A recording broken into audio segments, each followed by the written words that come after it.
अल्हम्दुलिल्लाहि रब्बिल आलमीन वस्सलातु वस्सलामु rabbi ज़िदनी इल्मा rabbi इश्रह ली सदरी वयस्सिर ली अमरी वहलुल उक़दतम मिन लिसानी यफ़क़हू क़ौली। देखिए, सबसे पहले तो हम यहाँ पे बात करते हैं इस सवाल के ऊपर। आप देखिए, सवाल आपको बड़ा जाना पहचाना सा लगेगा, क्या ख्याल है? क्यों जी? It's look like something which is, क्या कह सकते हैं इसको, पहचाना पहचाना लग रहा है कि नहीं लग रहा? क्या हाल है? अच्छा, देखते। फॉलोइंग ट्रांजैक्शंस परटेन टू, क्या है, सलाम limited SL which took place during the tax year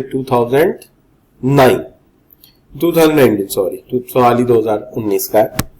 तो 2019 में ये रिकॉर्ड है जिसके अंदर machine costing 18 lakh being used in the SL's factory Karachi.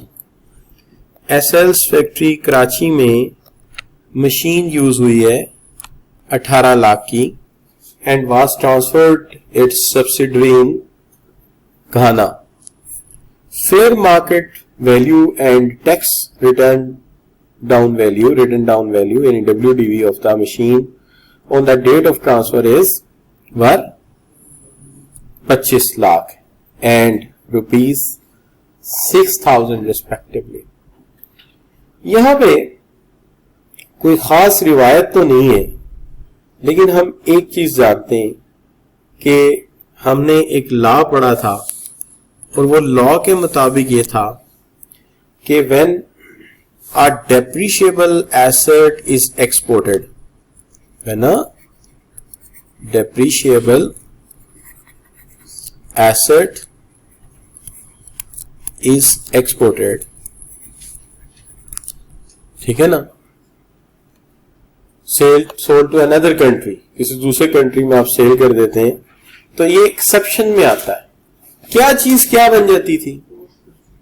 शाबाश, कॉस्ट बिकम्स कंसीडरेशन। तो कॉस्ट बिकम्स कंसीडरेशन। तो आपको अंदाजा होगा कि जो एक्सेप्शन हम बड़े गौर से पढ़ाते हैं वो पेपर में एड्रेस हो रही होती है, इसलिए उन्हें गौर से पढ़ाना पड़ता है। तो ये क्या बन जाएगा? कंसीडरेशन बन जाएगा। अब बात यह है कि अगर हम देखकर आए ना, तो एक चीज मैं यहां साइड पे लिख देता हूं, you may call it a foot note. जब भी कभी आपको लिखी तरतीब नजर आए ना, तरतीब लिखी नजर आए, जैसे यहां पे आपको तरतीब नजर आ रही है किस चीज की? शाबाश, पहली बात यह है कि मशीन कॉस्टिंग कितनी की? 18 लाख। और जब तरतीब आपको नजर आए कि ये WDV लिखा हुआ है, WDV tax return down WDV on the date of transfer, तो 25 लाख भी लिखा हुआ है और 6 लाख भी लिखा हुआ है। तो आपने याद रखना है जो पहले वाला है 25 लाख वो हमेशा अकाउंटिंग होगा, अकाउंटिंग WDV होगा, और जो दूसरा लिखा होगा वो टैक्स WDV होगा, क्योंकि हमेशा टैक्स का काम बाद में होता है और अकाउंट्स का काम पहले होता है। इसलिए आप देखेंगे हम अकाउंट्स के कामों को रिवर्स कर रहे हैं इस चैप्टर में, ठीक है। तो ये याद रखना, WDV दो दिए में इकट्ठे मेंशन नहीं किया, तो पहला WDV किसका होगा, और टैक्स WDV हमेशा अकाउंटिंग WDV से थोड़ा कम होगा, ये भी एक निशानी। अच्छा, अब यहां पे अगर आप देखेंगे तो कंसीडरेशन फिर क्या लिखनी पड़ेगी मुझे? Cost become consideration. अभी पढ़ गए हैं कितने में एसेट लिया था आपने? 18 लाख में। तो 18 लाख क्या बन गया इसका? कंसीडरेशन बन गया। क्या हाल है? और उसमें से क्या माइनस कर देंगे? टैक्स WDV माइनस कर देंगे। उन्होंने रिटर्न दिया हुआ ना, हमें प्रॉब्लम में फंसने की जरूरत ही नहीं है। तो हम इसमें से क्या माइनस कर देंगे? 6 लाख माइनस कर देंगे, बाकी क्या रह गया? 12 लाख। वजह आपको बताई थी जब लॉ पढ़ाया था कि होता यह है कि हम आम तौर पे ये नहीं कर पाते कि जी हर मुल्क में जाके पता करके आए ये चीज कितने की है, लेकिन हमें यह पता है कि अगर ये चीज एक्सपोर्ट की जा रही है तो यकीनन कोई ना कोई बेनिफिट होगा। कोई बंदा एक्सपोर्ट में लॉसेस के लिए नहीं कर रहा होता, लिहाजा इसका आसान कुलिया बना दिया गया। और आसान कुलिया क्या बनाया गया कि कंसीडरेशन जो है, जो कॉस्ट है वही बन जाएगी, क्या कंसीडरेशन बन जाएगी, उसमें से WDV आप अपनी माइनस कर सकते हैं। क्लियर बच्चों? बाकी क्या बन गई, इनकम फ्रॉम बिजनेस, और ये लिखना पड़ेगा ना हमें कि बाकी क्या बचेगी, इनकम फ्रॉम बिजनेस, और वो क्या होगी, टैक्सेबल। तो क्या हो जाएगी, टैक्सेबल हो जाएगी। क्लियर बच्चों? नो प्रॉब्लम, बिल्कुल क्लियर जी। कितने नंबर का सवाल है? 2 नंबर तो मिल ही जाएंगे, इतना बताएंगे उन्हें तो, क्या ख्याल? अच्छा जी, ऑन द 1 जनवरी, अच्छा इसका सवाल जो है ना वो 6 नंबर का इंडिपेंडेंट भी आ जाता है, 5 से 6, 3 से 5, 6 का। और फिर ये नहीं कि आप मायूस हो जाए बस इतना ही, जैसे आपको प्रॉपर्टी का सवाल आमतौर पे कम नजर आता है पेपर में, लेकिन सैलरी के हर सवाल में घुसा हुआ होता है। कैपिटल गेन कम नजर आता है लेकिन सैलरी के सवाल में घुसा हुआ होता है। इसी तरह ये कहीं ना कहीं एडजस्ट हो जाएगा दूसरी जगह। अच्छा बच्चों, तो फिर देखिए पार्ट 2।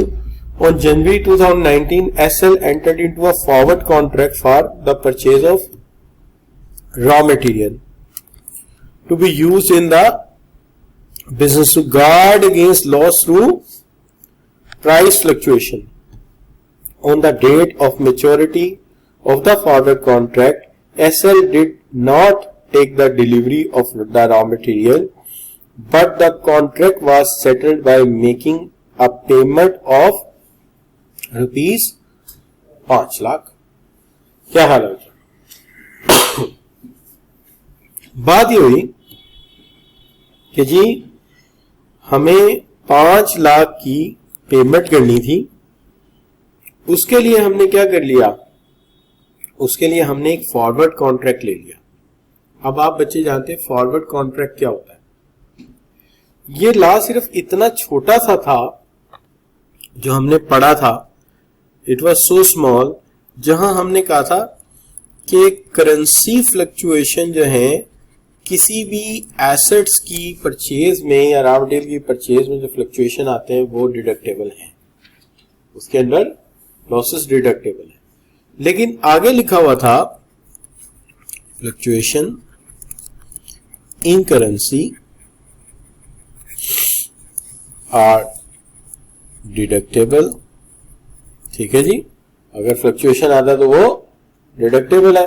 लेकिन अगर कोई बंदा फॉरवर्ड कॉन्ट्रैक्ट कर ले, ठीक है, फॉरवर्ड कॉन्ट्रैक्ट कर ले तो वो कॉन्ट्रैक्ट कंसीडर किया जाएगा। बस इतना ही था, याद कीजिए कि फॉरवर्ड कॉन्ट्रैक्ट कर ले, सिर्फ एक लाइन उसके आगे थी। पिछला ला डिटेल में था कि अगर करेंसी फ्लक्चुएशन, उसमें छोटा सा न्यूमेरिकल भी हमने बनाया था, एक प्लांट है मैंने इतने का लिया और फिर जब मैं उसको पेमेंट करने लगा तो इतना फ्लक्चुएशन हो गया, याद है आपको? अच्छा, तो वो अगर फ्लक्चुएशन आता है, लॉस होता है, तो आप उसको क्या कर सकते हैं, एडजस्ट कर सकते हैं। लेकिन इसके अंदर एक बात थी कि जो फॉरवर्ड कॉन्ट्रैक्ट है वो कंसीडरेशन में कंसीडरेबल है। कंसीडरेबल का मतलब यह है कि इसको टैक्सेबल यानी टैक्स अथॉरिटी FBR मानती है कि हाँ यार ठीक है। इस लिहाज से अगर देखा जाए तो इस केस में 5 लाख रुपया खर्च करके एक फॉरवर्ड कॉन्ट्रैक्ट किया गया। ये फॉरवर्ड कॉन्ट्रैक्ट के नतीजे में रिस्क को मिनिमाइज किया गया है। और ये याद रखना चाहिए कि इस अमल में चीज खरीदी जानी है। It is not speculation. ये स्पेकुलेशन नहीं है कि हम फॉरवर्ड कॉन्ट्रैक्ट खरीद के बेच रहे हैं किसी को, ये तो अपने फायदे के लिए ले रहे हैं। अच्छा, तो जब अपने फायदे के लिए ले रहे हैं तो ये टैक्स डिडक्टेबल है, ये खर्चा जो है टैक्स में जा सकता है। क्लियर बच्चों? No problem. कि कोई भी बंदा एक मशीन खरीदते हो पहले से किसी बैंक से ये तय कर ले कि मेरी मशीन 2 माह बाद आनी है, तो तुम आज का रेट 180 रुपए फी डॉलर बुक कर लो, कितने पैसे लो, जब मेरी मशीन आएगी पेमेंट तुम करोगे इतने डॉलर। तो वो कहता है ठीक है, तुम इतने पैसे दे दो, तुम्हारे डॉलर एडवांस बुक हो गए। ये वो पैसे, ये वो फी है जिसको देके उसने क्या किया है, डॉलर एडवांस बुक करा दी। और ये कोई ज्यादा बड़ी बात नहीं है, इसकी बड़े आसान सी एग्जांपल है कि मैं भी घर बना रहा था एक, तो मुझे कॉन्ट्रैक्टर ने कहा, जो मेरा सीवरेज का काम करने वाला लड़का है, उसने कहा, प्लम्बर कहते हैं उसको, सैनिटेशन का काम करता है, तो वो कहता है सर पता है क्या रेट बड़े बढ़ रहे हैं, पेट्रोल महंगा हो रहा है, रेट बढ़ रहा है, आप पता है क्या करें, वो गिलानी वाला स्टोर है ना, वहां जाके ये लिस्ट ले जाए चीजों की, उसके चीजें नहीं भी चाहिए, तुम कुछ एडवांस पैसे लेके इस रेट पे ये चीजें बुक कर। तो मैं उसी दिन गया और जाकर वो लिस्ट देके चीजों की 3.5 लाख की चीजें, मैं कितने को दे दूं, 1.5 लाख दे। अब वो मेरा 1.5 लाख यूज करेगा ना, उसे क्यों बुक कर लिया, वो मेरा 1.5 लाख यूज करेगा बिजनेस में, यानी ये उसका प्रोसेस है। लेकिन मैंने 1.5 लाख क्यों दे दिया, कि मुझे हर सूरत वो चीजें इतने दिनों बाद चाहिए, तो मैंने तो इतना कमा नहीं ना लेना, मेरा तो 1.5 लाख, मैं तो जॉब करता हूँ, मेरा कारोबार नहीं है, बट मेरा कारोबार उसमें लगा के कमा लेता, तो मैं यार मेरा तो कारोबार वो नहीं है, तो मैं ऐसा करता हूं, मैं इसको बुक कराता हूं, बुक करा लिया। ये फॉरवर्ड कॉन्ट्रैक्ट, पहले से चीज आप सरिया बुक करा लें, सीमेंट बुक करा लें, आप फर्नीचर अपनी हमशीरा की शादी के लिए बुक करा लें, तो यू कैन डू इट, ये सब आप कर सकते हैं। बिल्कुल ऐसे ही हम डॉलर भी बुक करा सकते हैं, फीस देके कि फला टाइम डॉलर चाहिए, रेट ये होगा, तो वो एक फीस लेगा। अच्छा, वो बिक भी जाता है मार्केट में, लेकिन यहां ये स्पेकुलेशन एक्टिविटी नहीं है। तो बाद लोग फॉरवर्ड कॉन्ट्रैक्ट करके पता क्या करते हैं, 5 लाख का कॉन्ट्रैक्ट आगे 7 में बेच दिया, 8 में बेच दिया, तो स्पेकुलेशन में पड़ जाते हैं। तो यहां ये स्पेकुलेशन नहीं, यहां पे तो ये अपने लिए कर रहा है। क्लियर बच्चों? चले, हम लंबी बात में चले गए और पिछली बात दोबारा दोहराने लग गए, तो ये क्या होगा बच्चों, 2 मार्क्स और 3 मार्क्स कवर हो जाएंगे, नो प्रॉब्लम जी। अच्छा, अब देखिए बच्चों, अगला है ड्यूरिंग द टैक्स ईयर 2029, ये है हमारा सितंबर 2018 आई थिंक था ये, कि 29, क्योंकि 29 तो आप समझ गए होंगे, लेटेस्ट सवाल है जो फॉरवर्ड डेट डाल के दे रहा है। Salman Shahid sold the following assets, a vehicle used by manager in charge of his garment factory for rupees कितने, 2.8 million. The vehicle was purchased for 3.1 million sorry in the tax year 2027 under the provision of income tax ordinance. तो देखिए उसने ये बेच दिया है, उसने ये बेच दिया है। तो इसमें 2 मामला हैं। पहली बात तो ये है कि जो टैक्स लॉ है वो कहता था कि गाड़ी जो है ना वो 25 लाख से ज्यादा की तुम खरीद नहीं सकते, 25 लाख से ज्यादा की गाड़ी तुम नहीं खरीद सकते। तो लॉ कहता था कि लॉ इनकरेज करता है कि तुम इस बजट के अंदर गाड़ी खरीदो, इस बजट के अंदर अंदर गाड़ी खरीदो। लेकिन अगर फर्ज करें कि कोई बंदा, तो बजट कितना देना चाहिए, लॉ कहता है 25 लाख से ऊपर ना हो। एंड इफ समवन बाय, अगर कोई खरीदेगा तो हम डेप्रिसिएशन किस पे अलाउ करेंगे, depreciation is allowed on 25 lakh only. यानी डेप्रिसिएशन सिर्फ कितने में कर सकोगे, 25 लाख में कर सकोगे, इससे ज्यादा पे हम डेप्रिशिएट करने नहीं देंगे। दूसरी बात, एक बात ये कही थी, और जब तुम सेल करोगे at the time of sale हम कंसीडरेशन को एडजस्ट करेंगे, कंसीडरेशन को एडजस्ट करेंगे। कैसे एडजस्ट करेंगे, उसने कहा था A into B over C, याद है आपको? अच्छा, उसके अंदर ये था कि कंसीडरेशन जो होगी ना तुम्हारी, उसके अंदर जो A है ना वो पता है क्या चीज थी, B क्या चीज थी, C क्या चीज थी। A वो है जो सेल प्राइस है आपकी, A क्या है, सेल प्राइस। B हमारा 25 लाख लॉ वाला, ठीक है, और C वो प्राइस जिस पे तुमने इसे खरीदा था। सेल प्राइस जिसमें तुमने बेचा है, जिसमें तुमने उसे बेचा है, तो कंसीडरेशन एडजस्ट होगी ना, कंसीडरेशन क्या होगी, एडजस्ट होगी। अब जरा देखना पड़ेगा हमें एक बात को कि कंसीडरेशन कैसे आप एडजस्ट करोगे। तो हम जरा डेटा में से जाके ढूंढ लाते हैं कि परचेज की थी तुमने, बेची है 28 लाख की, कितने की बच्चे, 28 लाख की, और खरीदी थी 31 लाख की, है ना बच्चों। और अब बता रहे हैं इसका 225806, तो ये बच्चों क्या आ गई, इसकी कंसीडरेशन आ गई, क्या ख्याल है जी, शाबाश, 4 भी आएगा। अच्छा यहाँ 4 आएगा, तो फिर ऐसा करते हैं ना कि इसको लिखते हैं 22,58,064, सही हो गई बात, ये बन गई इसकी क्या, कंसीडरेशन। अब देखते हैं गाड़ी खरीदी कब थी इन लोगों ने। इन लोगों ने गाड़ी खरीदी है 27 में और बेच कब रहे हैं, 29 में, 3 साल बनते, क्या हाल है बच्चों, क्यों भाई सब बच्चे एग्री करते हैं, 3 साल बनते हैं। 27 में खरीदी थी, तो under the provision of tax ordinance compute under the appropriate head of income, जिसमें आपने इसको डालना है, क्या हाल है जी। तो जरा देखते हैं जनाब कि अगर बंदे ने गाड़ी खरीदी हो टैक्स ईयर 2027 में, टैक्स ईयर 2027 में कितने की खरीदी हो, कॉस्ट उसकी 25 लाख, क्या इसमें इनिशियल अलाउंस अलाउड है बच्चों, नहीं, गाड़ी पे, बिल्डिंग पे, पुराने प्लांट पे, फर्नीचर पे इनिशियल अलाउंस नहीं होता, लेकिन डेप्रिसिएशन तो होती है ना। तो गाड़ी पे डेप्रिसिएशन कितनी होती है, शाबाश, 15%।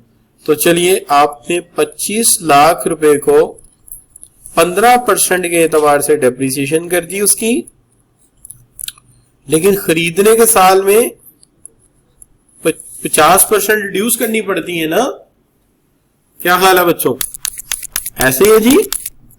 तो 25 लाख पहले साल ही डेप्रिशिएट हो गया, कितना,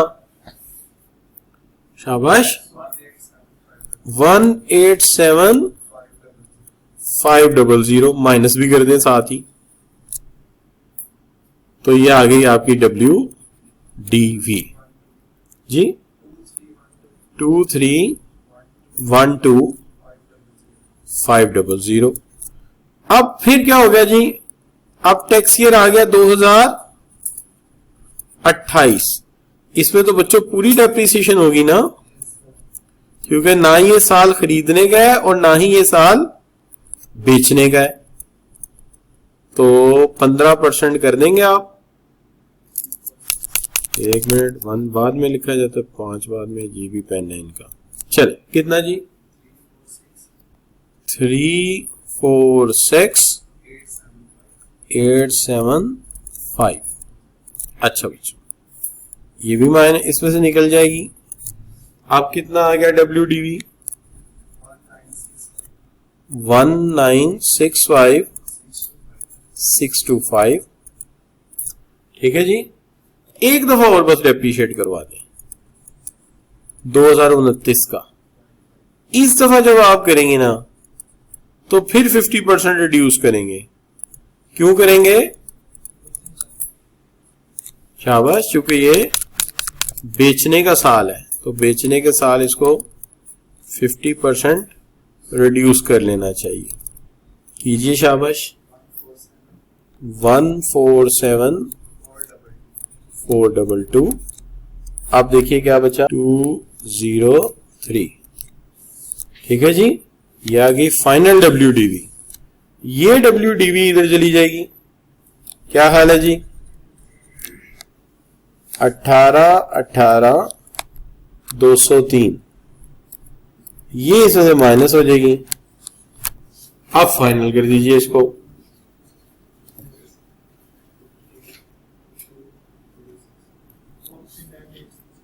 439861। तो ये बच्चों 4,39,861 ये क्या है, टैक्सेबल गेन कर देते हैं, ठीक है ना, included in income from business, included in income from business. Head भी बताना था ना उसने, ये भी कहा था। तो अब बच्चों नंबर सही आ जाएंगे हमारे। स्कोर हमने लिखा ही नहीं यार, इसका 2 हिस्से थे, आई थिंक 5 स्कोर था। चलिए मैं आइंदा से जरा ख्याल रखूंगा, ठीक है जी। अच्छा, तो ये भी पास पेपर का सवाल था। अब कल हम बात कर रहे थे कॉस्ट पे, इसको जरा एक दफा सेव कर लेते हैं आपके लिए एहतियात से, कि ये आपकी इमानत है, अच्छी तरह होनी चाहिए हमारे पास। तो अब हम चलते हैं, बात कर रहे हैं फर्दर स्टॉक इन ट्रेड के ऊपर। कल हम स्टॉक इन ट्रेड पे बात कर रहे थे। देखिए बात ये, स्टॉक इन ट्रेड की ना कोई टर्म डेफिनेशन जिसको हम एक्सप्लेन कर सकें, तो एक्सप्लेन करने के लिए कहता है कि स्टॉक क्या होता है, वो चीज जो आप प्रोड्यूस करते हो। तो प्रोड्यूस करने से क्या मुराद है, वीट वगैरह या कोई कंपोनेंट्स कह लें, चूंकि एग्रीकल्चर है ना तो कंपोनेंट्स कह दें। मैन्युफैक्चरिंग कोई लाइक टोयोटा, अच्छा, और परचेज लाइक ग्रोसर्स, तो ग्रोसर्स परचेज करते हैं। तो ऐसा भी हो सकता है आपने प्रोड्यूस किया हो, ऐसा भी हो सकता है आपने मैन्युफैक्चर खुद किया हो, और ऐसा भी हो सकता है आपने क्या किया हो, परचेज किया हो। अक्वायर्ड फॉर मैन्युफैक्चरिंग, जैसे गाड़ी बनाने के लिए कंपोनेंट, टायर, बैटरीज वगैरह आप ले आते हैं। एंड सेल्स और एक्सचेंज, या सेल्स या एक्सचेंज के लिए जो बेचा जाता है, एक्चुअली एक्सचेंज भी होता है, पैसे लेके गाड़ी देते हैं। क्या हाल, any materials to consumed in the production process like lubricant, like solution in the seats, in their क्या कहते हैं वो सीट मेकिंग के अंदर। तो आपने कहा कि स्टॉक इन ट्रेड क्या क्या हो सकता है, जो आपने खुद बनाया हो, जो मैन्युफैक्चर किया हो, या जो खरीदा हो, या अक्वायर किया हो मैन्युफैक्चरिंग के लिए, जैसे बैटरियां, टायर गाड़ी बनाने के लिए, या कोई मटेरियल जो कंज्यूम हो जाता है जैसे लुब्रिकेंट्स वगैरह गाड़ियों बनाने में यूज होंगे। ठीक है जी, ये क्या है हमारा स्टॉक है। कहता है however share will not be considered as stock in trade. जैसे वो कहता है कि direct material cost means material cost that become an integral part of the stock. अब आप कहेंगे सर ये को पढ़ा रहे हैं यार, ये उसने लिख दिया, आपको तो पहले पता ही है कि डायरेक्ट मटेरियल कौन सा होता है, वो मटेरियल जो फिजिकली भी अपीयर होता है किस चीज की मैन्युफैक्चरिंग में, आइडेंटिफाइबल होता है, यानी मींस कहने का क्या है, इंटीग्रल पार्ट। और डायरेक्ट लेबर क्या होती है, शाबाश, directly related to the manufacturing. जैसे आप ये कह लीजिए कि जो वर्कर गाड़ी बना रहा है वो डायरेक्ट लेबर है, लेकिन जो उस बिल्डिंग को मेंटेन कर रहा है, उसके लोन को मेंटेन कर रहा है, वो क्या है, इनडायरेक्ट लेबर है। एंड वेरिएबल फैक्ट्री ओवरहेड्स क्या होते हैं, चार्जेस, वॉल्यूम ऑफ स्टॉक वगैरह, ये चीजें जो है किस में आ जाती हैं, वेरिएबल फैक्ट्री ओवरहेड। और factory overhead means total manufacturing cost other than direct labour and material. यानी ये डेफिनेशन बनाने का दो तरीके। पहली बात तो ये है कि जो वो कह देता कि जी जो आपके इसके अलावा पुर्जों के खर्चे हैं, बाकी चीजों के खर्चे हैं, वो आपकी जो है फैक्ट्री ओवरहेड में आ सकते हैं, एडमिनिस्ट्रेशन कॉस्ट है वो फैक्ट्री ओवरहेड में आ सकती है। लेकिन उसने डेफिनेशन क्या बनाई, तो डेफिनेशन ये बनाई कि वो खर्चा जो डायरेक्ट मटेरियल और डायरेक्ट लेबर के अलावा है। ठीक है, क्या डेफिनेशन बनाई, total manufacturing cost other then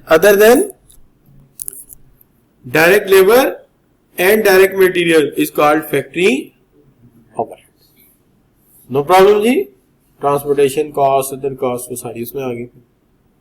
तो रिपीट कर लेते हैं, डायरेक्ट मटेरियल कॉस्ट कौन सी है, which is prominent part of the material used in manufacturing, and direct labour which is directly involve in manufacturing, and factory overheads are the other cost than the direct material and direct labor, that is we called direct material.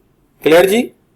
अच्छा, इसमें भी एक चीज होती है जिसको हमने कल क्या पढ़ा था, FIFO method. However, shares will not be considered as stock in trade. ये यानी वैसे बता दिया है कि कहीं तुम शेयर्स को स्टॉक ना बना देना. शेयर स्टॉक नहीं होते. स्टॉक में हम किन चीजों को लेते हैं, पुर्जा जात वगैरह को. अच्छा, first in first out method in accounting principle in which stock is valued on assumption that कि जो पहले आया था वो हमने पहले बेचा. और दूसरा कौन सा है, एवरेज कॉस्ट मेथड, जिसमें हमने क्या किया कि जब हम सेल करते हैं तो अकाउंटिंग प्रिंसिपल के तहत हम एक वेटेड कॉस्ट निकाल लेते हैं. फिर हमें इस चीज की परवाह नहीं होती कि पहले सस्ते वाला बेचा या पहले महंगे वाला बेचा. तो ये दोनों मेथड इस्तेमाल होते हैं. नो प्रॉब्लम बच्चों. अच्छा, प्राइम कॉस्ट की हुई थी कल बात. हमने कहा था कि वो बंदा जो कैश पे काम करता है चाहे तो प्राइम कॉस्ट मेथड ले ले चाहे तो एब्जॉर्प्शन कॉस्ट ले ले. दोनों में फर्क क्या है कि जो आपकी एब्जॉर्प्शन कॉस्ट है उसके अंदर फैक्ट्री ओवरहेड आते हैं जिसके अंदर वेरिएबल और फिक्स कॉस्ट आती है. ठीक है. और जो आपकी प्राइम कॉस्ट है उसके अंदर सिर्फ कौन सी कॉस्ट आती है, वेरिएबल फैक्ट्री ओवरहेड. जबकि एब्जॉर्प्शन कॉस्टिंग में फैक्ट्री ओवरहेड में आपकी वेरिएबल और फिक्स्ड दोनों ही शामिल होते हैं. ठीक होगी बात. ये कल बात हुई थी. अगर किसी बच्चे को कोई प्रॉब्लम है इसके अंदर तो हमारा कल का लेक्चर जो है वो उसको सुन सकता है, जिसके अंदर हमने वाज़ेह तौर पे बताया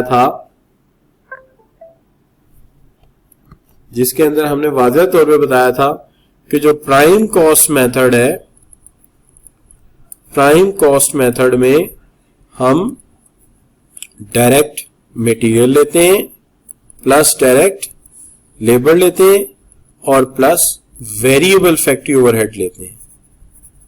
वेरिएबल फैक्ट्री ओवरहेड्स लेते हैं. और जो एब्जॉर्प्शन कॉस्टिंग होती है